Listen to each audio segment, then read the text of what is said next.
What's up, everyone? Welcome into the All 22 NFL podcast, the official podcast of the All 22 Fantasy Football platform. It is the only fantasy football game with full 53-man rosters, which includes offensive linemen, where you get to choose personal packages and have access to PFF grading and advanced stats to make decisions each week. To learn more and sign up, visit all-22.com. Ray, we had a massive day yesterday in terms of contract signings.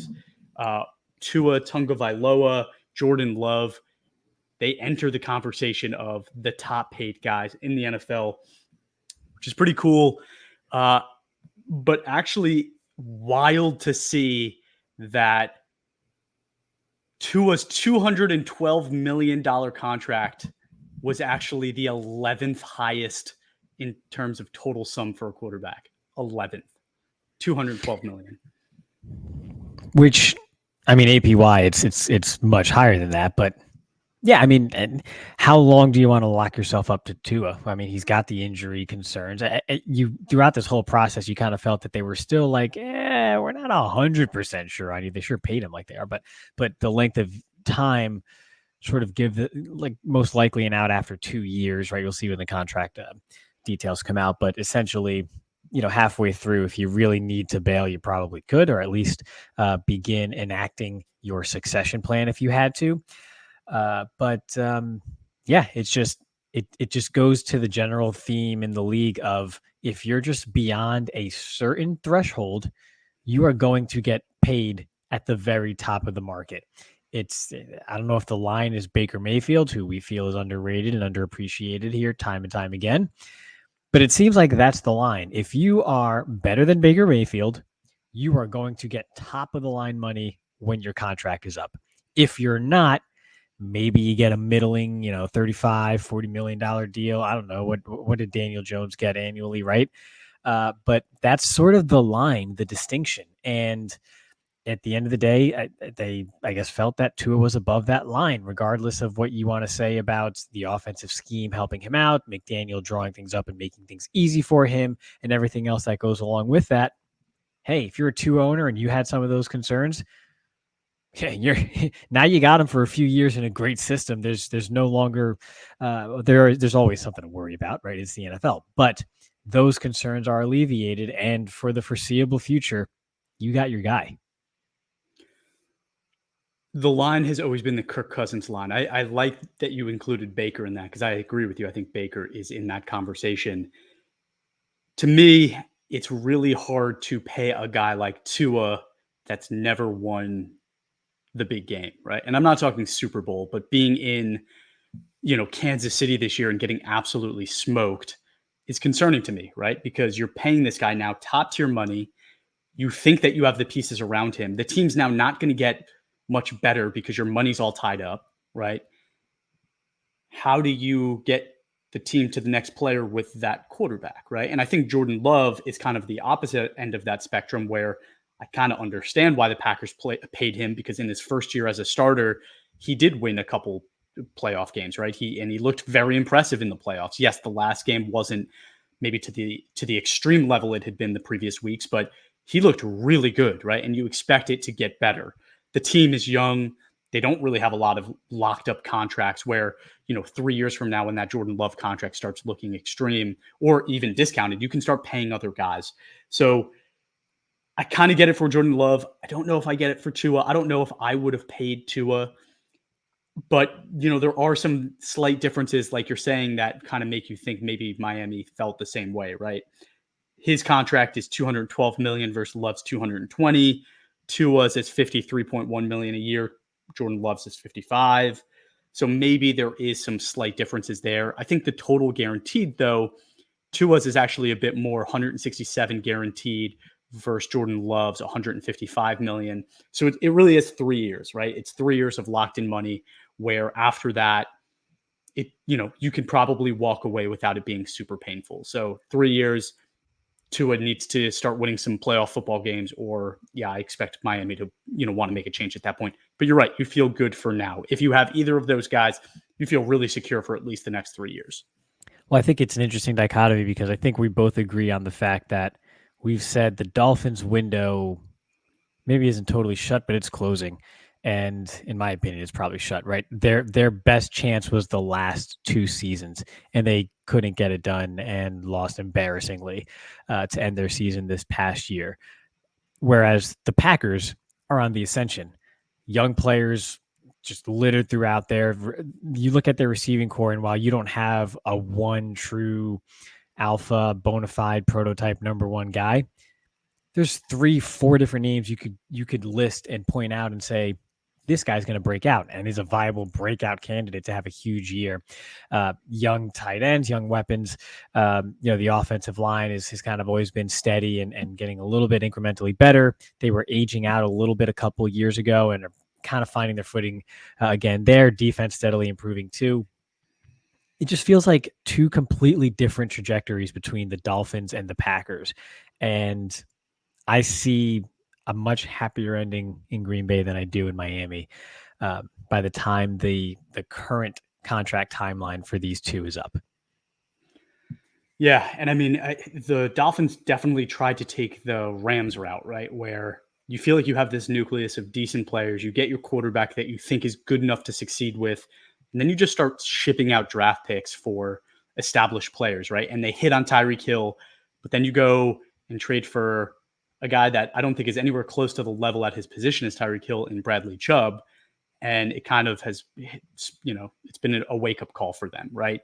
They've now spent massive amounts of capital on the edge position without making it really one of the best in the NFL. It's if the guys don't come back healthy, it's going to look like a very weak position, right? They lost Christian Wilkins. They, the offensive line hasn't gotten better. I was screaming from the rooftop that instead of drafting an edge rusher, they needed to draft an offensive tackle, and they were in a position to do so, and they didn't, right? So those are the decisions to me that are going to end up haunting a team like Miami. When your quarterback is good, he's a quick decision maker. You have a coach that makes the offensive line look better. And I get that those are your strengths, but in terms of long-term success, those things they don't always last, right? And we saw it with the Rams. Once those guys start getting a little older, right, it starts to crumble and you need to rebuild. I think Miami's already there, right? Like I think they've already crashed, right? Terran Armstead just can't play 12 games in a season anymore, right? So they don't have a left tackle. Tyreek Hill, I mean, he's 31 years old, I think. Like, how much longer does he realistically have left to be the top force receiver in the NFL? I think they'd be really lucky if they have a year or two of that. So I don't know what it's going to look like in Miami 3 years from now, but that's when I think things are going to look a lot different. But okay, today we're not talking about quarterbacks, Ray. We're talking about safeties.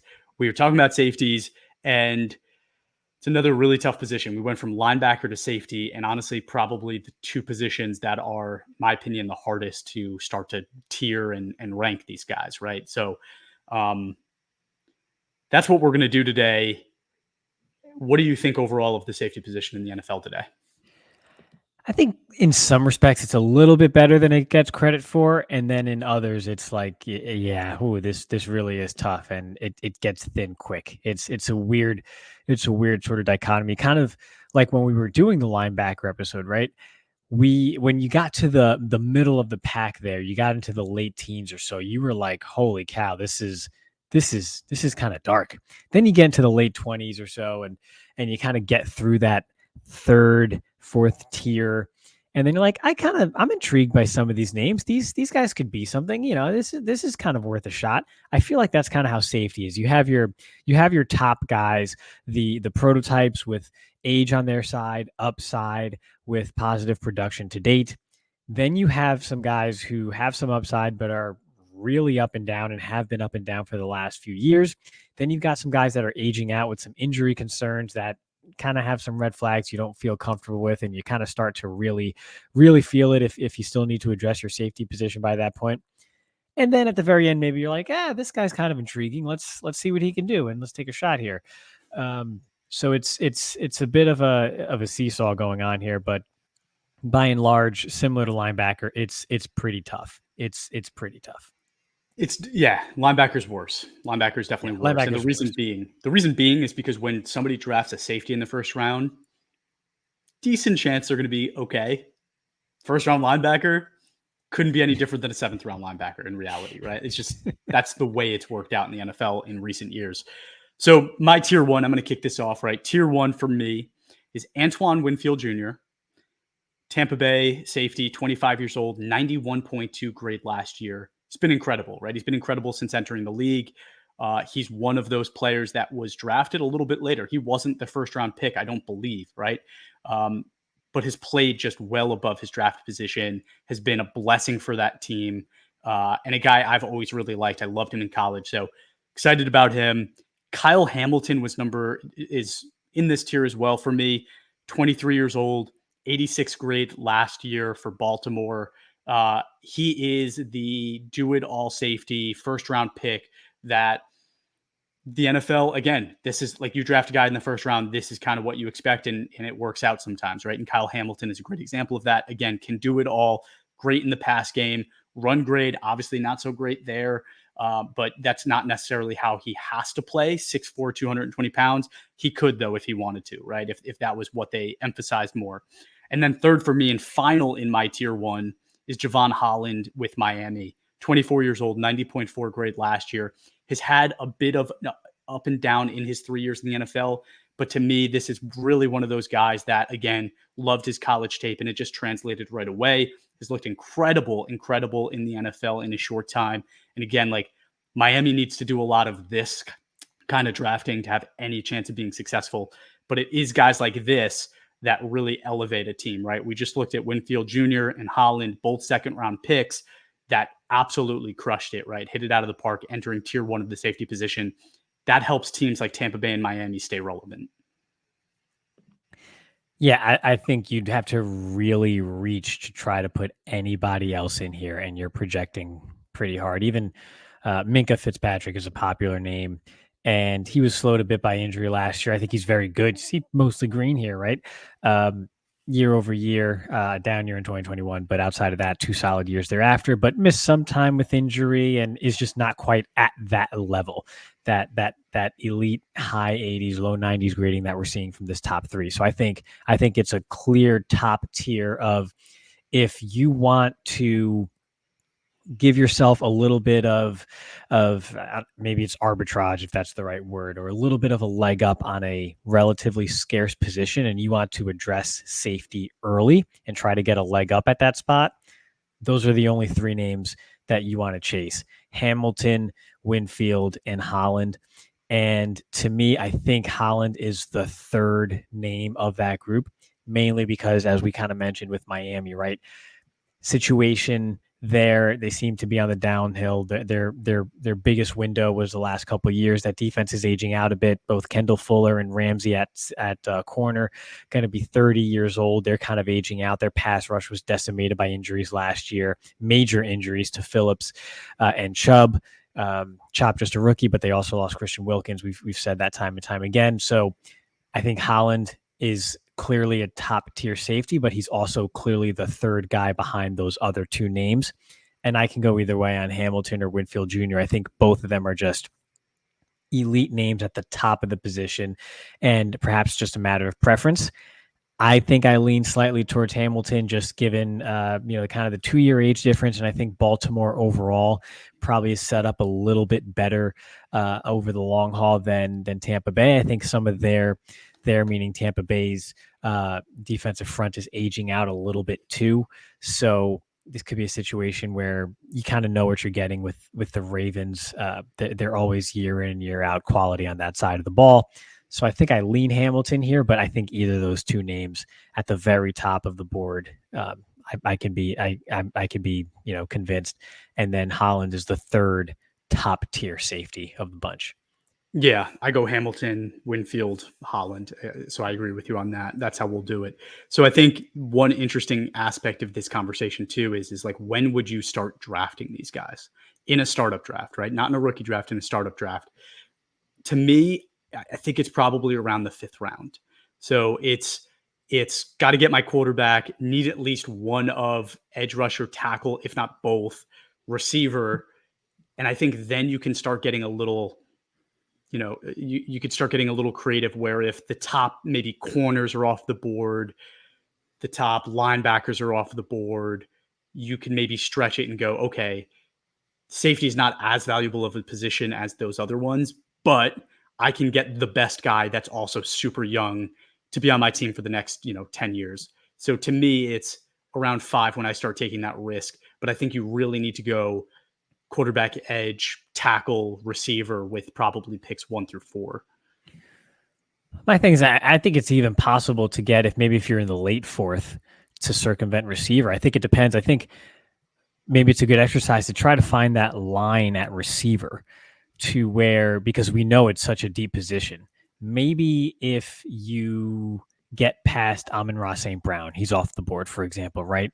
And then you're looking at kind of that tier thereafter of wide receivers, where there's a bunch of them in that sort of tier 2 and 3 mold that we went over a couple weeks back. Maybe you go, hey, there's gonna be a guy there that I like at receiver. In another round or 2 or even 3 rounds later on, you're talking round 8 or 9. So let me go ahead and grab a Kyle Hamilton here now so I don't have to worry about it. I could see even as early as mid to late round 4 after, like you said, you definitely need your quarterback, an edge rusher, and at least an offensive tackle. Okay. Yeah, I think that's a good argument. And I mean, tackle's a little similar to receiver where it's pretty deep and you probably have a point where you can say, Penny Sewell's not there, right? Andrew Thomas isn't there. Those guys aren't there. And I'm looking at that next tier down, maybe Ike Ekwonu and Charles Cross are the guys left. And it's maybe I don't want to take one of them over a Javon Holland, right? So I do think that there is a line for tackle as well. Tier 2 for me, you talked about him already, but Minka Fitzpatrick, I think it belongs in tier 2. The play has taken a step down. They ask that guy to do an insane amount for that defense, right? He is literally the do-it-all guy. He lines up at linebacker, he lines up at safety. I've seen him at nickel corner. I've seen him at outside corner. Like, he does everything. I'm pretty sure he rushes the passer too at times, right? Like, he is one of those players that is truly special, where if you have one, it's kind of like Travis Hunter at Colorado, right? Like, the best thing to do is just play him in any position that can help your team be successful, even if maybe it's not the best thing for his grading, right? And I think that's what the Steelers do. I know that's what Miami did too when they had him. But he's a really special player. Again, 27 years old, 71.3 grade last year. I think Jesse Bates belongs in tier 2. I think there's going to be a lot of people out there probably saying he belongs in tier 1 because he had a 90.6 grade last year for Atlanta in his first year with Atlanta. Still 27 years old, so you probably have that 3-year window. But when you pull up his grading, there is a lot of up and down, right? It's not every year that you're getting 90 grading, and it's not every year you even get 80 grading, right? You're seeing some 50s in there, some 60s, mostly high 70s or 90s, right? So I think that there is this probably comfortable floor that you have with Bates, where in the new defense in Atlanta, they have invested a lot to make that situation better, right? They spent a ton of draft picks on the defensive line. Bates is a tried and true player. They invested a fortune in bringing him into Atlanta to be the leader of that defense. So I do like him. I do think he belongs in this tier 2 group, which is, again, we're only at safety 5 right now that we're talking about. But to me, again, I think there's a little bit step down from that tier 1. Already 27 years old. He's actually going to be playing most this year at 28.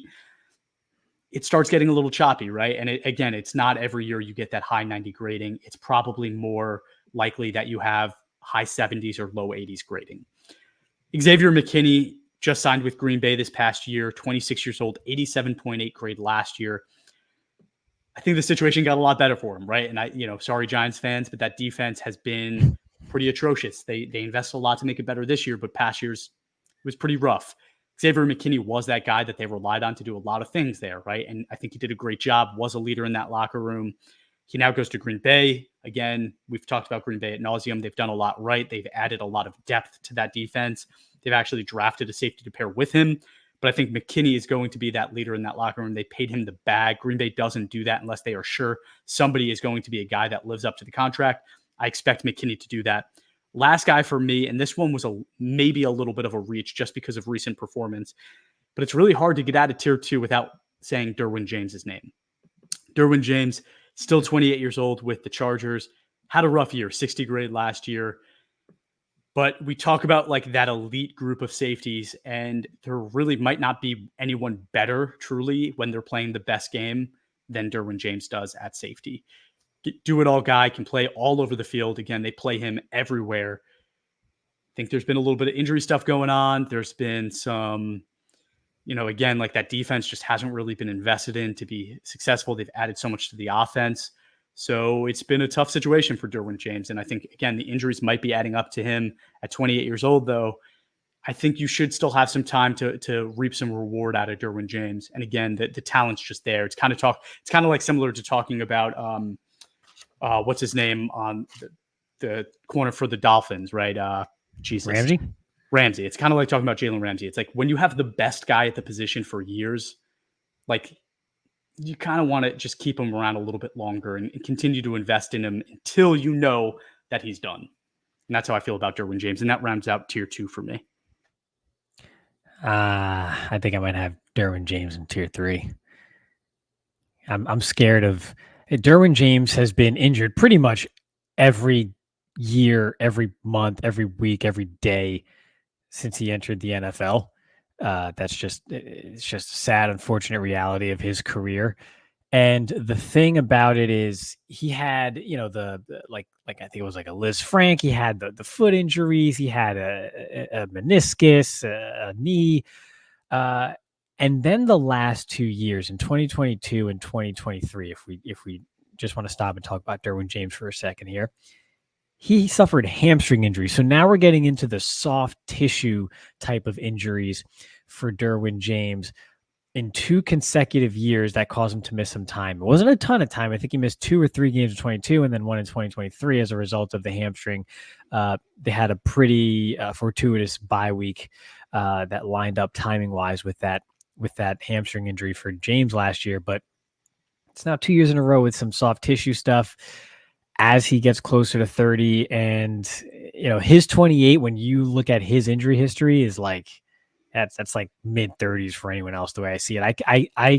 I look at last year's performance along with the introduction and the creeping back of soft tissue injuries, and I really wonder, is that the downfall? Maybe he's a little bit better than a 60, which is just flat out replacement level, like the just kind of average, average is the norm performance. Maybe he's a little bit better than that moving forward here, but I don't think we're seeing 2018, 2019 performances again. If anything, I'm thinking, something a little less than what we saw in 2022. I'm not sure what you could get for him if you already have him on your team, because he's a big name. Someone might go for it given the state of safety. I might try to move him, but if I don't get what I like, then I'll just keep him as kind of a wild card, because maybe he does, still perform at like a top 8 level, but he was not good last year. He had a hamstring injury for the second year in a row. He already has a laundry list of injuries in his history. I don't like it. It's the type of profile I like to stay away from. Doesn't mean he won't have a good year, but I can't count on that. And I'm just, I'm trying to move him if I can get something I like, keeping him if I can't, but I'm probably not targeting him in any startups. The NFL just invested so much money in hamstring injuries, Ray.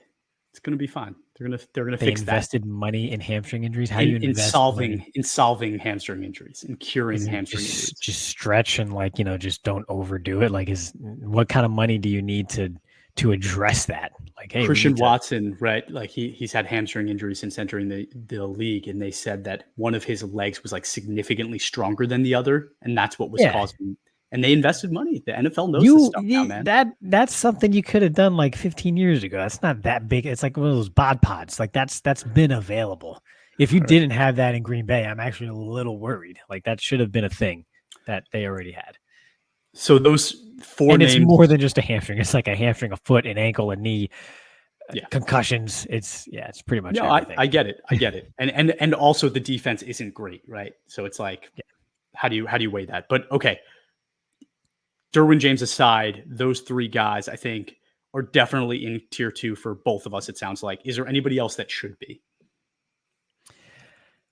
I don't know if he should be, but I don't know if he shouldn't be. But Brian Branch, really good player, had a really good season. He's versatile. We were a little iffy on how he would be used. I feel like the Lions kind of unlocked the best way to use Brian Branch last year as a versatile defensive piece on the back end. And we've talked before in previous episodes about how their defensive front got better.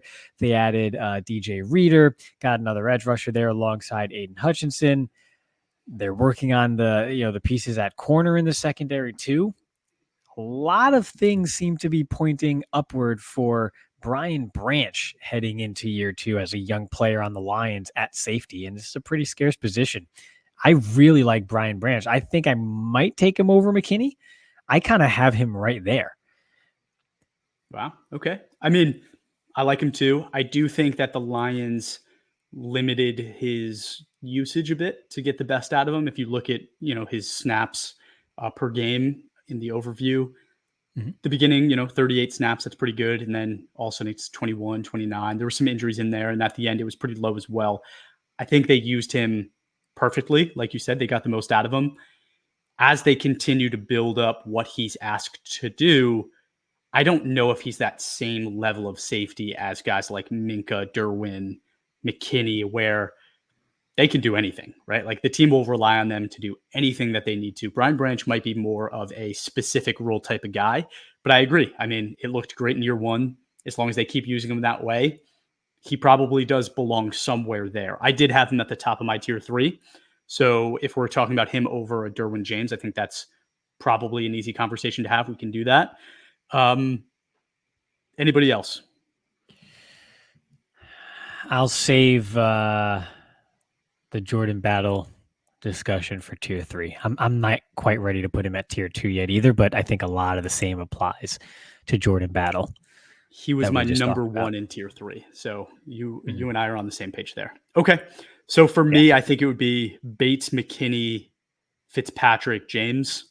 But if we want to hold James out, we can do that and just say the other 3. But to me, Bates, McKinney, Fitzpatrick. Yeah. I would get James out of there. But Bates, McKinney, and Fitzpatrick. Yeah, I think they do a lot of things at a high level, just not quite at that elite level as that top tier there.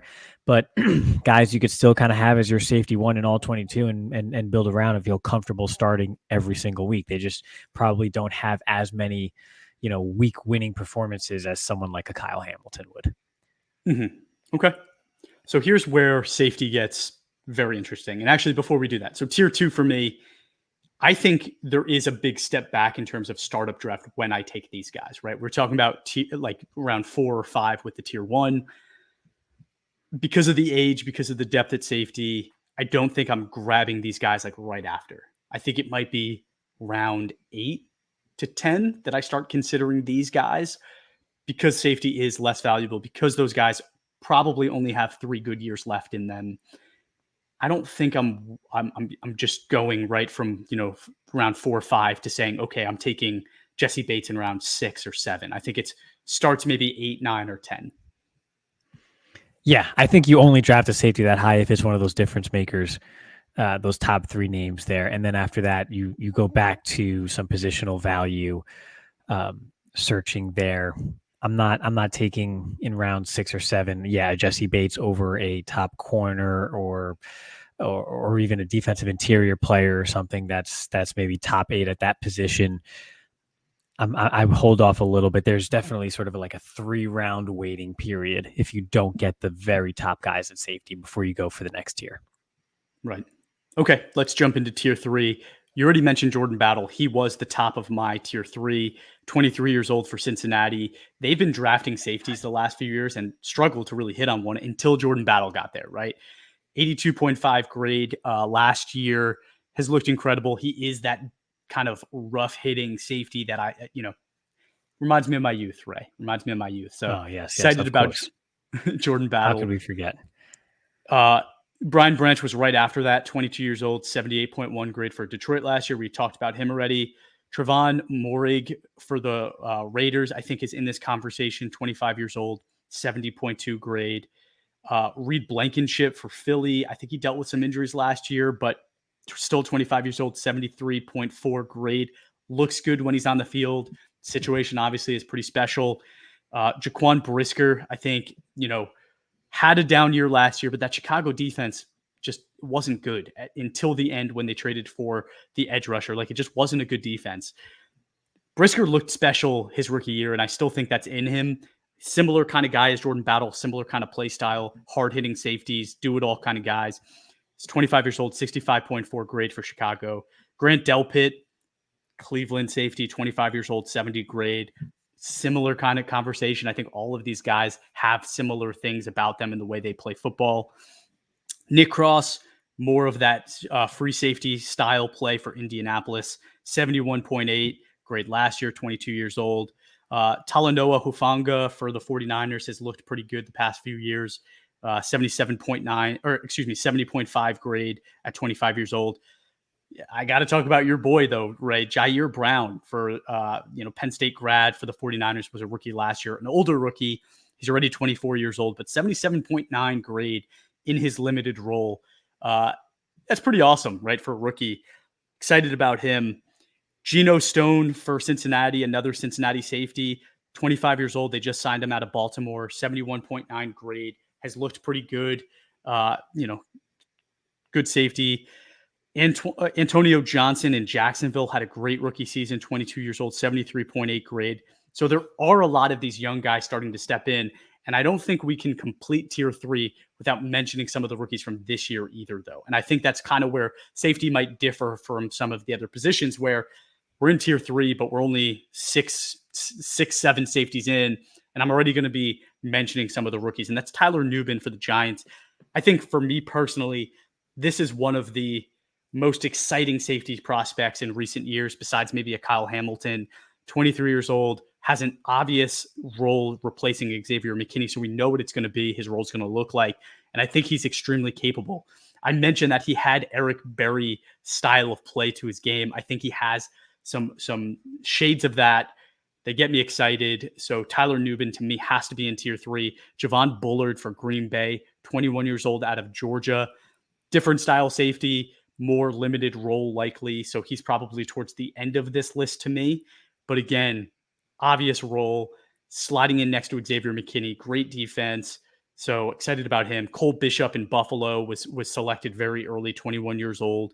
Kalen Bullock, 21 years old, out of coming to Houston. Again, these are situations that we really like. So again, I just, if we're mentioning the young guys and the guys that graded out pretty well as young players in the league, I think that little group of rookies should be in that conversation as well. That's a very large tier, and I have a couple names that you didn't even mention that now I'm not even sure I want to bring up. I think you have to.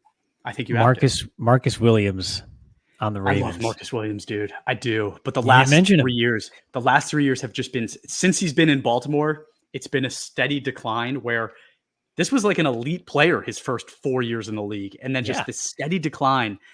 I love this guy. I love the way he plays football. It's still good, but he's 28, right? Like, so are you really picking him over any of the names I just talked about? I might take him over Derwin James. What's the difference? They're both 28, except Marcus Williams hasn't we can table Derwin James for a while if we need to. But are you taking him over anybody else? I mean, you name like 15 names, probably a couple of them. So I may take him over Hufanga, and it's just because he suffered a November ACL injury, like around Thanksgiving-ish. So I'm not sure. He's probably going to do the thing where like he's ready for the start of the season, but he's not going to be the same guy this year. It's going to be at least until 2025. And at that point now, what are we talking about here? 27-year-old. Okay, so we still got some time left, but that's a lot of time to have to wait, especially when we just named like a dozen guys that are kind of all in that similar tier, where some of them are going to have or be a victim of that variance in performance at the safety position. It does tend to fluctuate year to year. It's not the most steady position performance wise, but others will probably have some up cycles, and it's hard to know exactly which ones will or won't, because they all have the capability to have those good years, high 70s ish type of seasons, but also be subject to some of the downturns at the position based on a few plays here or there during the season, and end up with a 68 or something like that, right? And kind of end up more around safety 15, 16, 17 when all is said and done versus 8, 9, or 10. So they're all kind of in that jumbled tier. So if you have to start separating names from the pack and removing them for one reason or another, a late a late November ACL tear, that bumps you down. Especially when you have someone like Jair Brown, who was on the ascension, played well in the playoffs, played well, after your absence. Who, I mean, we have a couple of podcast network friends here following the 49ers that were even at the start of camp just raving about Jair Brown. So for me, I think Ufanga is a name that you just stash away. I don't draft him in the mid-teens. Even if he's there maybe at 22 or something, maybe I take a shot at that point if I don't love what's there at other positions. But I'm probably filling out the rest or most of my starting lineup outside of that before I go back to someone like Ufanga. If anything, he's probably my safety 3 that I draft, just because I know I can't count on him in 2024. So that's fair. Yeah. So let's get the top of tier 3 down, right? So I mean, I think Branch, Battle, we agreed on being in that top already. I'm going to be honest. I think Nubin has to be in the conversation. I really do. And maybe not above those two guys, but just in terms of the talent that I saw on tape, the obvious hole that he's going to fill, and the success the last guy had in that role. I think Nubin's fully capable of doing it, and I'm excited to see what he becomes. I have no problem making him the third guy in this group, but we can talk about it. Let's talk about the Giants a bit. The cornerback room getting slightly better. Man, I sound like I have a cold in the middle of winter right now. What's that all about? They got a pass rusher. They got Brian Burns alongside their previous first-round pick there. They have a tremendous interior defensive line, as we've mentioned already, to now complement Thibodeau and Burns with Dexy in the middle there. So corners getting better, defensive line getting better. Plop in Tyler Nubin, Okereke up at the second level of that defense too. So I like the situation. Do I put him at the top? Maybe. I could see the argument for it. It's just tough for me to do that with a rookie, but I could see it because we liked Nubin. There was nothing we didn't like about Nubin. He wasn't elite, but there was nothing we didn't like about Nubin. And I think going through this exercise that we just did, we just listed a bunch of names that even as rookies at safety were at the very least serviceable, if not better. Right. So why can't Nubin be that same guy? We always talk about Ray. You always say this, you specifically. We always be like, if you listen to the podcast, you would have heard we said this about that guy. Nubin is that guy, right? And that's what I want to say is like, we've only ranked 6 guys. We're putting the next 3 available. If a year from now Tyler Nubin looks awesome, I want to be able to say, yeah, we had him at safety 9, right? Like, I don't think anybody else is going to have him at safety 9. So I don't know. I think even if he doesn't, even if he just looks pretty good, like that's fine. Right. Brian Branch had a 78 grade, and that's like phenomenal for a rookie, right? So if Nubin has a 75, I'm going to be having a little victory lap. Okay, fair. There's other names I could. Jeez. Okay, but those are probably more back end, maybe even top tier 4 guys. So I think so. I think Nubin being at the top of the food chain of the rookie safeties, I think has a spot here. I don't want to drop Marcus Williams too much further. I think at this point, if you're in a startup draft and say you haven't, because here's the thing, if you have not addressed safety yet, right? You're in round 12, 13. And you're like, okay, I got to grab a safety now, or I'm looking at safety now. You want a steady presence there that's going to give you solid to good performances week in and week out. And whether Marcus Williams' days of touching high 80s and that elite, top 8 safety player behind him, that's exactly what he's going to give you for, let's say, the next 2 to 3 years.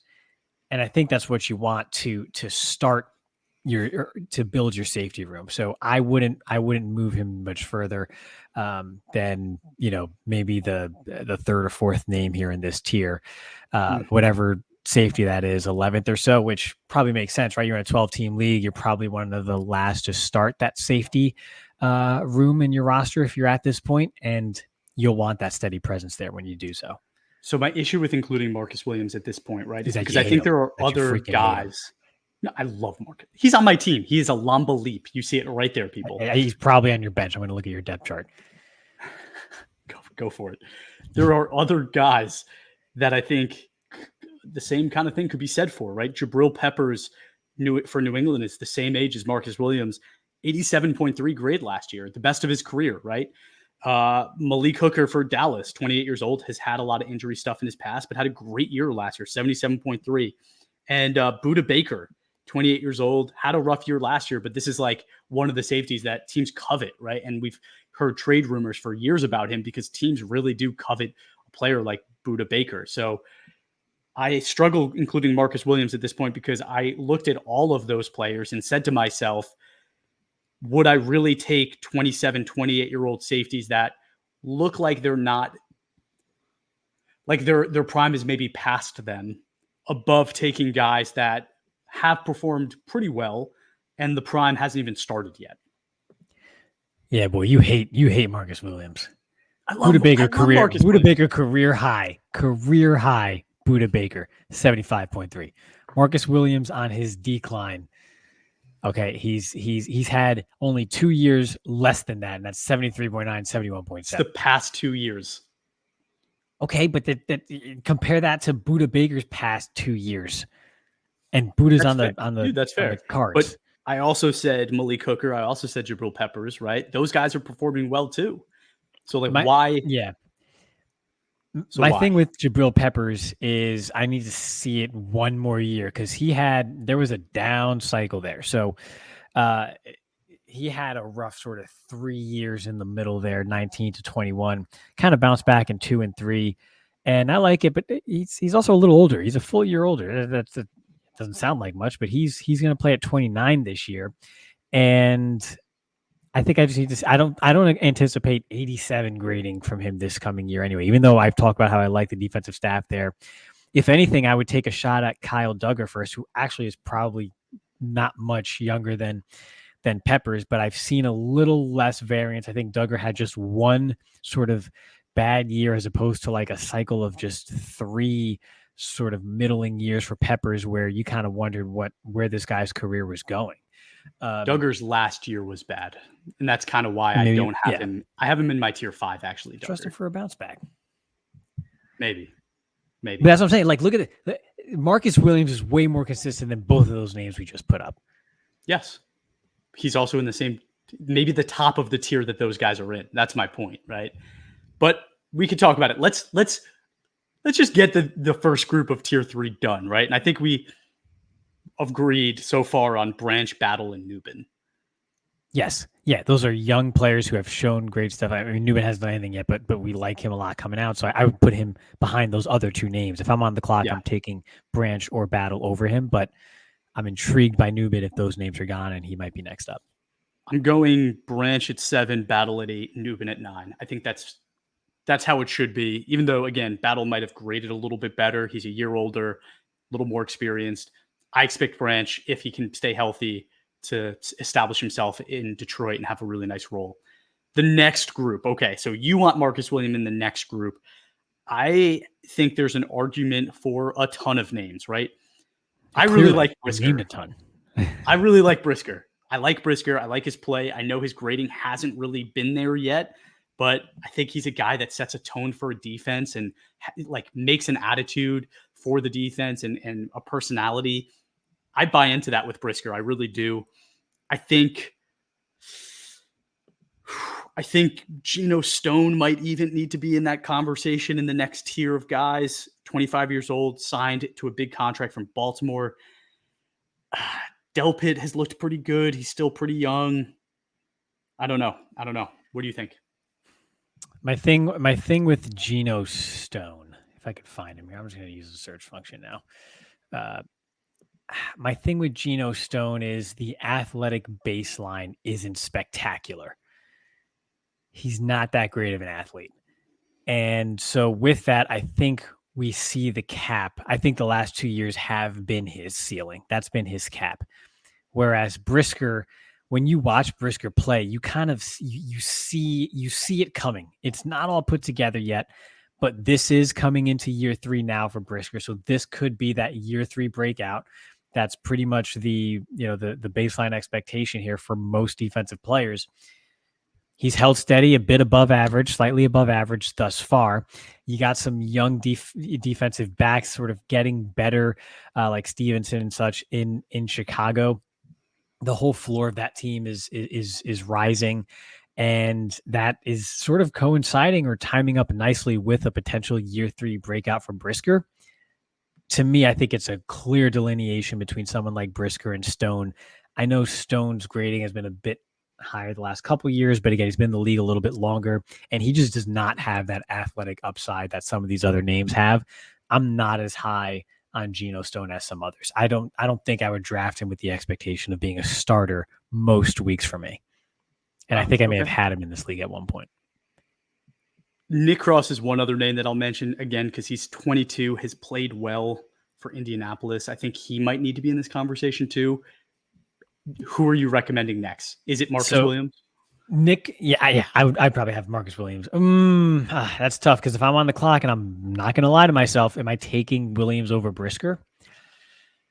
I would probably advise someone to do that, to be objective and not me, who's like, hey man, Brisker's my boy. Like I freaking watched him at Lackawanna Junior College 5 years ago. Like I know what I'm getting with Jaquan Brisker.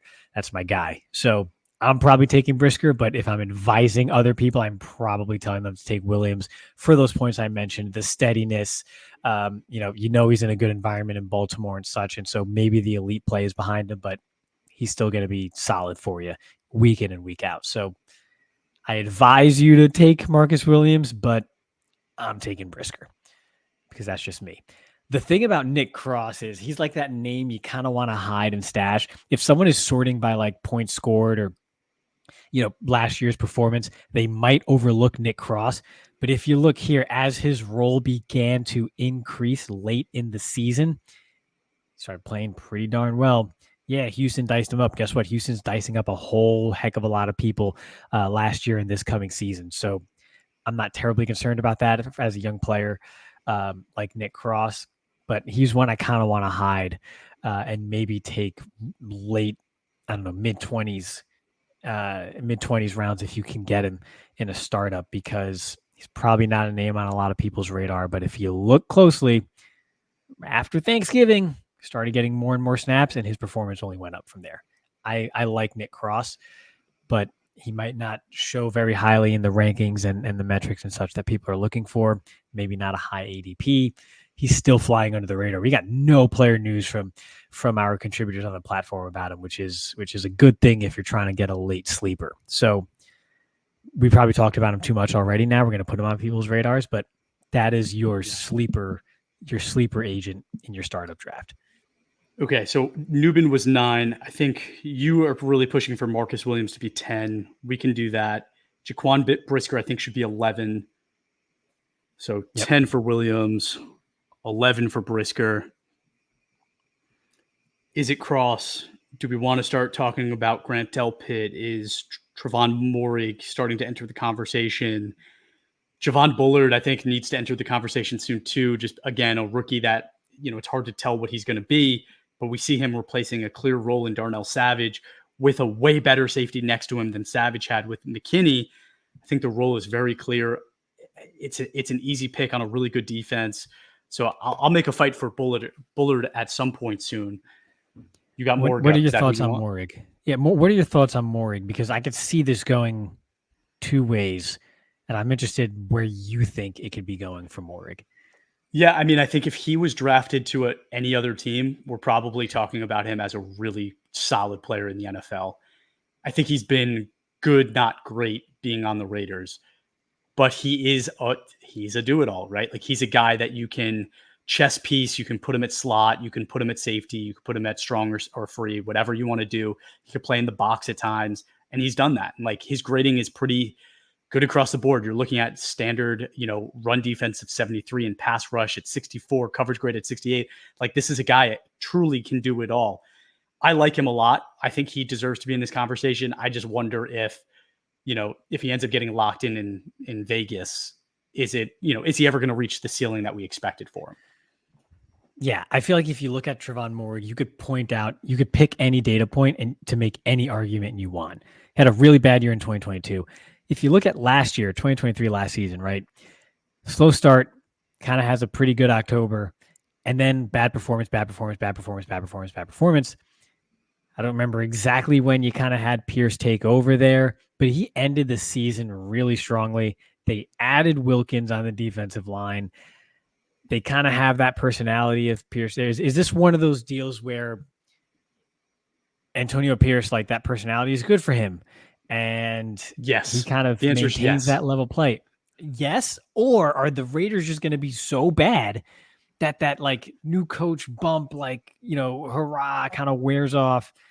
And it's like we're trotting out Aiden O'Connell every week. We're scoring 6 points a game, and we're just tired of this nonsense, and everything implodes, and that just eventually seeps into the defensive side of the ball, and just everything just goes haywire.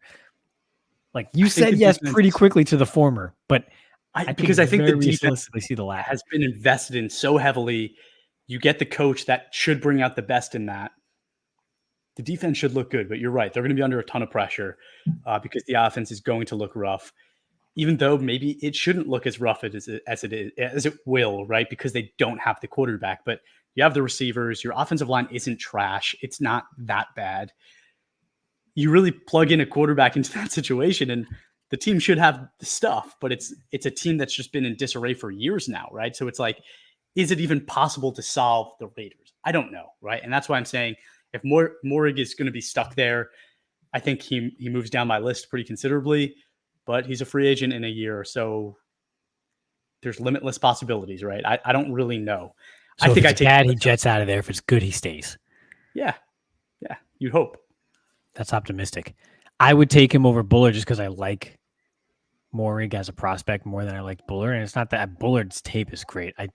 I'm still always a little iffy on those kind of shorter, stockier safeties. Like just because Antoine Winfield did it doesn't mean that there's a whole bunch of these Yeah, guys running around that don't kind of have that length and range.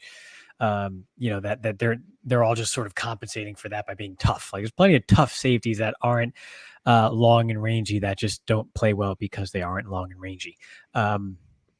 So I'm not comfortable putting Bullard here just yet, especially over someone like Morig, who at least I know has the capacity to do so. And he did end last season pretty effectively. So yeah. I think we go Morig at 12.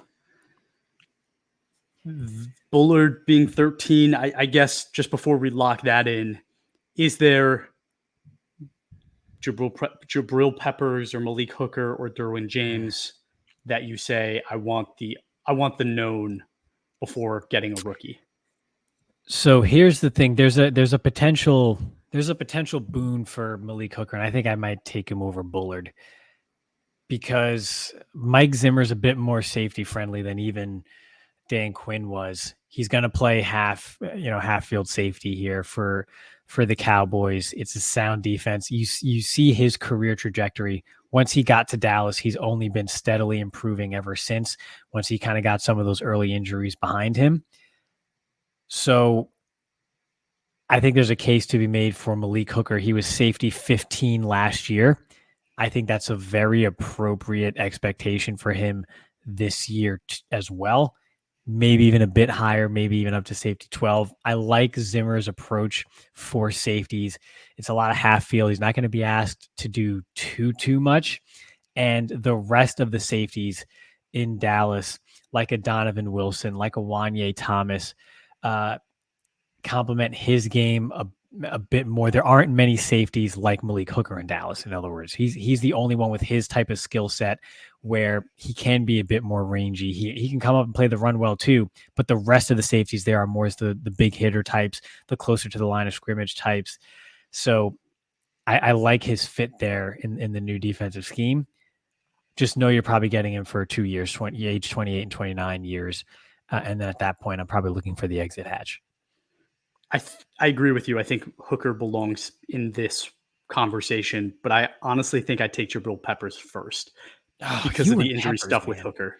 Hooker had a lot of injury stuff early in his career, and that doesn't go away as you get older, right? Like it'll come out at some point soon, just maybe not this year, hopefully not this year, right? We like him a lot. I like him a lot. He's one of those players that when he was a rookie, I was talking about him like I'm talking about Tyler Nubin now, right? But injuries derailed the hell out of his career. Jabril Peppers was New Jersey guy, insane The heck prospect. does that have to do with anything? New Insane Jersey prospect. guy. Because he's close. He grew up like 2 hours away from where we are. Yeah, I know. He went to that was it St. Peter's Prep or something like that, or whatever it One was. of Yeah, those schools. or I don't know. Bosco, then Peters or Paramus. All those I Jersey think he might have Catholic went to Paramus. schools. He did go to Paramus. I just don't remember if he finished there or not, but he might have finished there. Yeah, I think he did. I think Minka Fitzpatrick went to St. Peter's. All I was saying is like he was one of those guys in college that Michigan just relied on him to do everything. Like he was a really, really good football player. And I just can't forget that, right? And he's hasn't really lived up to that until last year, right? And then all of a sudden he did, and it's like, oh, is he one of those guys that because he's like one of the best athletes in the NFL in terms of like for his position, he's an insane athlete, just natural gifted guy. Can he end up having a really long career, right? And maybe this is like maybe he finally kind of like he's just kind of like early on he wasn't really getting the form right because he just relied on his athletic ability too much early in his career, but now he's learning how to play safety in the NFL on a team that knows how to train defensive players, and it's like, okay, like that might be pretty awesome. You would take that over Jair Brown, who had a promising performance as a rookie, and he's in San Francisco, a great defensive situation there. And like, remember when Jabril Peppers was at Paramus Catholic, he was 6'1", and then magically he shrunk when he got official measurements to 5'11" in the NFL. That's another thing too. It's just insane how that works for some of those. Jair Brown is only 3 years younger than him, even though he was a rookie, right? Jair Brown he was a 24-year-old rookie, like as old of a rookie as you can be. Played well, but it wasn't like he played the whole season well, right? Like it took time for him to mature, and he really broke out in the playoffs. He had a great playoff game, which is why I think we're including him in this conversation. But I don't like, again, I'll go back to when we were doing film analysis on Jair Brown. I was like, I don't know if he's a starter in the NFL, but he landed with the 49ers with one of the best coaching groups in the NFL, in one of the best defenses in the NFL. And when he got his opportunity, he made the most of it. So I'm not going to knock him on that. But no, I don't think he's in the same world as a Jabril Peppers in terms of talent. No. I'm just saying he's 3 years younger, and Jabril Peppers had like a 3-year hiatus from the NFL where he like was even on the radar for starting in all 22. So it's like Jair Brown could like take a nap for 3 years and then have a good year, and he'll just be exactly what Jabril Peppers is 3 years from now. Don't know if that's true. Again, I don't know if his ceiling can get to where Jabril Peppers can be. His ceiling is probably not. His ceiling is probably not. That is also fair. His ceiling is not that. So I think I'm taking what I know in Jabril Peppers now at safety 13. I think Malik Hooker is next at 14. And then I think it's Javon Bullard and guys like Jair Brown. I'm definitely taking Brown over Bullard because I don't think Bullard has that next level athleticism either where that differentiates him from Brown. They're both kind of the same player.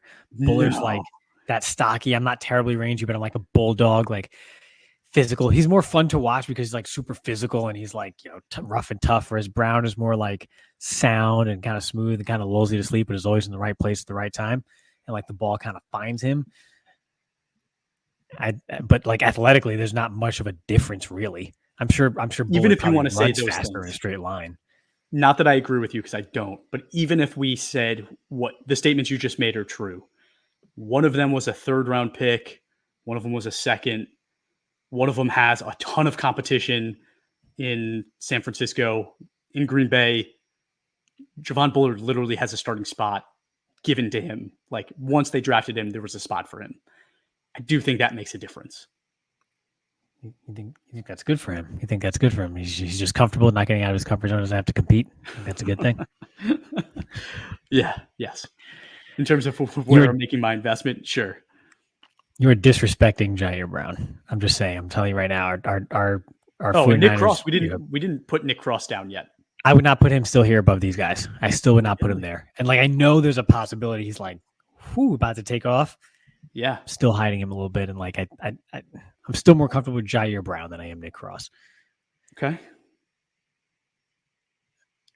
I'm going to give you this one, Ray. I'm going to give you this one, Ray. I don't need you to give me this one. It's just if I'm on the clock, I'm going to take Jair Brown before I take Javon Bullard. And we're probably talking, what round are we in now? Like 19, 18? No, yeah, somewhere around there, yeah. I'm going to give it to you. We're going to put Jair Brown I at know I'm right. safety 15. We're going to do Bullard at 16. And then it's Hufanga, it's Nick Cross, it's Grant Delpit, it's Reed Blankenship. We haven't put Derwin James's name down yet. I think it's got to be real soon. I think I'd put Derwin James here. I think I'd put him here. Okay. Yeah, let's not go much further than that. 17 Derwin James. That's rough, dude. And we're projecting a little bit here, but like the latest wasn't the greatest. Like if we're correct, we are out in front on this one. Yeah. Okay. So Derwin James at 17. I think now it's between Cross, Delpit, Blankenship. I think that's probably I'm moving the next group. Blankenship all the way to the next tier, man. You're gonna put your trust in an Eagles secondary player. When have any of those been like good? That's a good point. In years. And like, I don't know, man. It's one of those deals where like the reason the Eagles had such a poor second half of the season was in large part to how their secondary performed, which is how Reed Blankenship performed. I'm just saying. Like their defensive line was still good. Their defensive line still got pressure. They were still doing their thing. Their offensive line was still doing their thing. Their wide receivers were still doing their thing. It was Jalen Hurts and their secondary that were just bad the second half of the year, just couldn't get it done. And I think that's just kind of like the lack of high-end trades catching up to Reed Blankenship and guys like that, where it's like, okay, your front is great.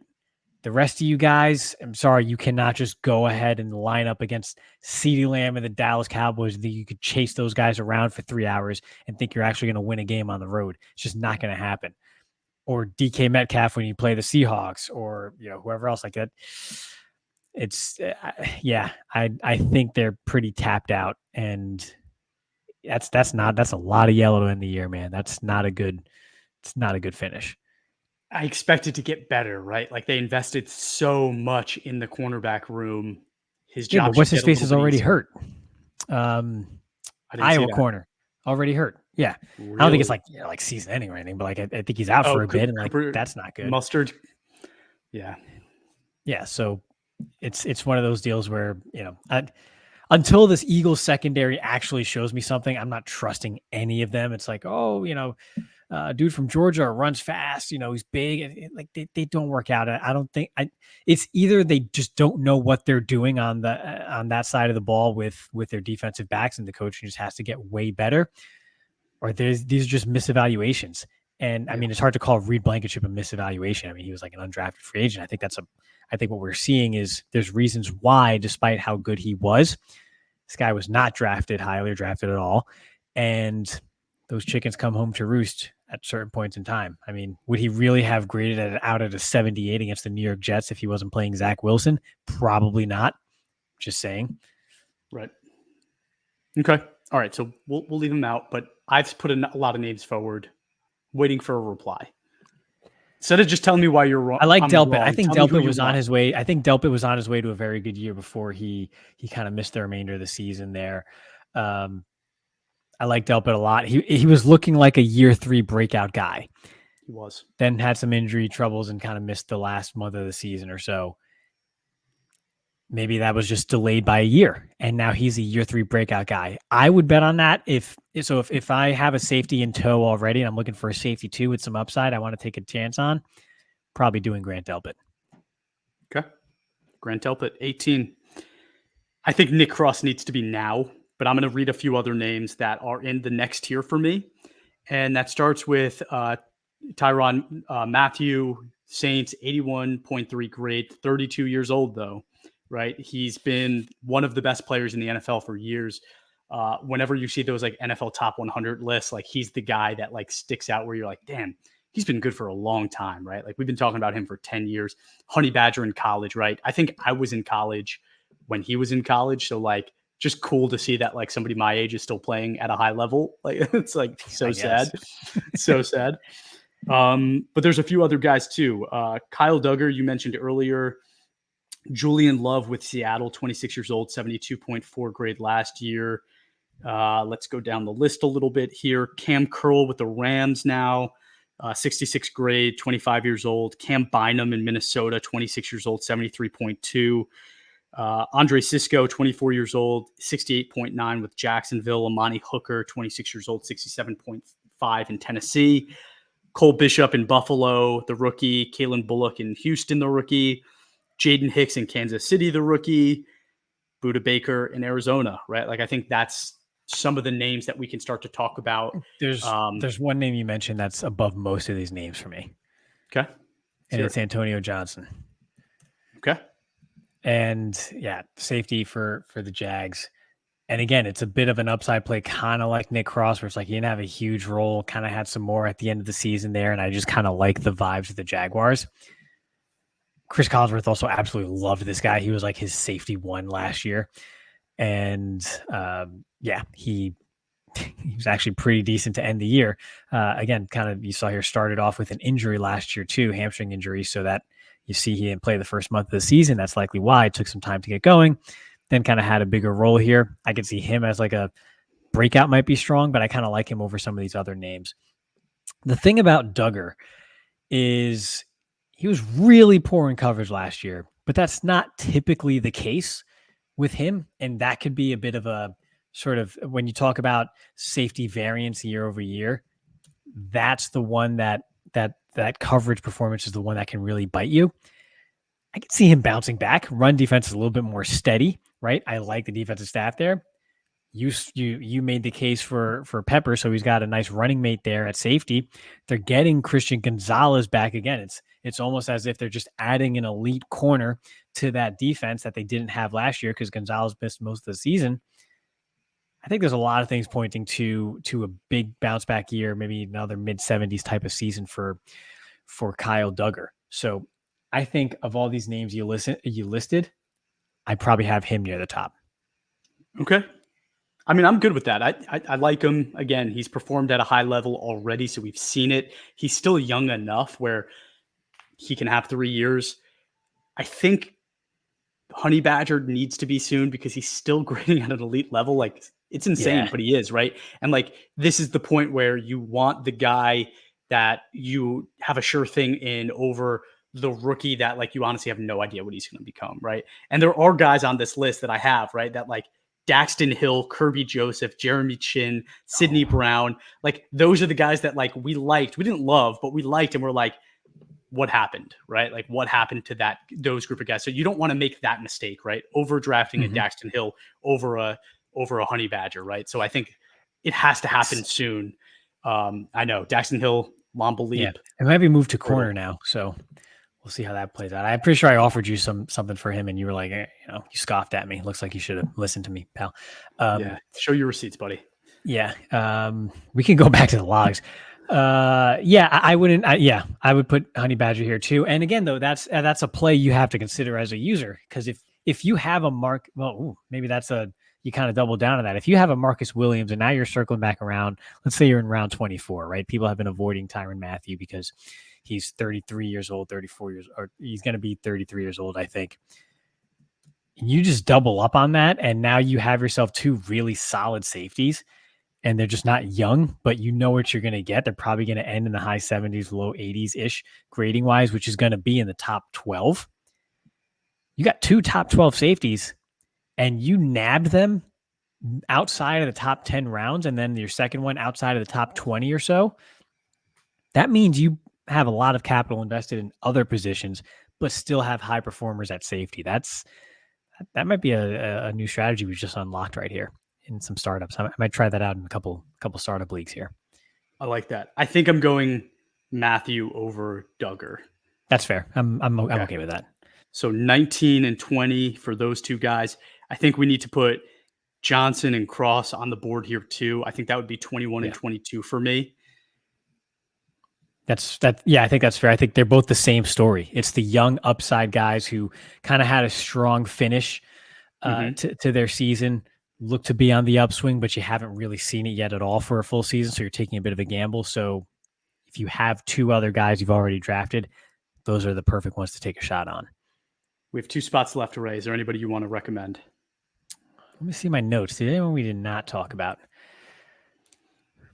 No, we talked about them all. Like I said, after 20 or so safeties, I'm like, yeah, whatever. What about I don't Melifanu? feel strongly enough about any of these other rookies. I mean, we got Melonhead Kirby Joseph here, but he hasn't shown it yet. As much as I like him and think he has it in him, hasn't really shown it yet. Well, I just mentioned Melifanu. Like, that's a guy, like, those guys are competing a little bit here. But, like, what about him, right? He came over and has done a really nice job in limited performance. But when he is on the field in Detroit, he looks pretty darn good. So Is that the is he a story? Is guy? that the story? After the top 20 safeties, you're basically looking at young guys who kind of Yes. finished well. Honestly, Yeah, yeah. yeah. That's Melifanu. He had 2 poor years, limited role, and then the last month of the season, he's got 40 plus snaps a game and he crushes it. And they added DJ Reader and are getting better on defense. So I think it would yeah. be him and Hicks for me to get the last two spots. And the reason I'm saying Hicks Oh, you and over Hicks. Cole Bishop, Kalen Bullock is honestly the film in the situation, right? Kansas City's defense surprised everyone last year, becoming one of the top defenses in the NFL consistently with such a young group of guys. You plug in a guy like Hicks, and he should do well, right? Like, it's a situation to be successful in, for him. But also on top of that, it's like, I think he was my safety 3 in this draft behind only Newman and Bullard. And he went to potentially the best situation of any of them. So, I mean, I think that would be one of the people I recommend. You have Cisco up. He's been pretty good too, pretty consistently, slightly above average. Could talk about him, but who do you have? Who would you A fill the lot of last two spots with? a lot of people like Cisco more than I do. I thought he got lost in coverage on film in college, but also had that COVID year, I think, right? So we didn't really see that last year in college for him, or maybe he could have, tightened some things up, and he has been above average. I kind of like the direction of the Jaguars. Just real quick, they did sign Eh, Darnell Savage too. And whatever. they have I Edmonds. had They have Salvage. they have 4 safeties now. Yeah, I'm not big on Edmonds. Terrell Edmonds doesn't do anything for me. You see him, he's in this Eagles jersey here. So, like I said, the Eagles don't know what they're doing back there. Um, he doesn't scare me. You almost made me want to put Cisco here just because of that now. I do think Darnell Savage could take a lot of snaps from him. Savage was on the Packers, and honestly, he gave me a headache every time I watched him play football because Yes. he would have an amazing play 1 minute and then just be in left field the next, right? And just make a total mess. And it was always in the most important games, right? I don't think Jacksonville's playing in too many important games this year, so maybe he'll be fine. I can't trust Savage. That's what it comes down to. I can't trust Savage. I don't think Amani Hooker has the upside to make this list athletically. I think he is what he is. He had one good year. He's kind of living off of that 2021 season. Outside of that, he's pretty much average. So I would not put him here. I would not draft him in the first 30 rounds. I really wouldn't. At this point, it's any rookies or names you feel strongly about that haven't been taken yet. And at this point, I honestly don't feel strongly about anybody else. I just don't. I'm intrigued maybe by Cisco, but not really. And that's about it, man. That's about it. This is where safety gets a little dark. I mean, Jordan Whitehead, yeah, same thing. He's kind of like just a little bit above average there. Yeah, nope, not doing it. You know what you're getting. It's boring. Yep. I'm looking for a difference maker, right? I'm either looking for a difference maker or I'm going to invest in a Jordan Poyer in Miami who's 33 years old, but I know I'm going to get 70 grading from him. He's going to give me 70 grading. I'm going to get him in around 53, right? Like, that's what I'm doing. I'm not taking one of these guys that's just going to be middle of the pack. Kevin Byard, old and declining, but do you want? I guess Byard goes here. He's a floor setter. He's old. Yeah, over Hicks and the rookies. Yeah, I think that makes sense. Let's do that. Let's go Byard. Okay, 24, Kevin Byard. And that's it. Those rookies don't intrigue me enough to pass on steady safety play, which is, as we said, hard to freaking come by. Hard to come by. And again, I thought I had it with Marcus Williams, and he is the guy that I would say is like the Kirk Cousins cutoff for safety. But there are weeks where you're just frustrated, right? And the injuries and safety's tough. Safety's really hard. But hopefully this list helps you all for your drafts. If you haven't yet, please give us a follow on Instagram, Twitter, Facebook, and TikTok at all22_PFF. And then give us a watch and a review wherever you listen to your podcast. Have a great rest of your day. I'm a ghost.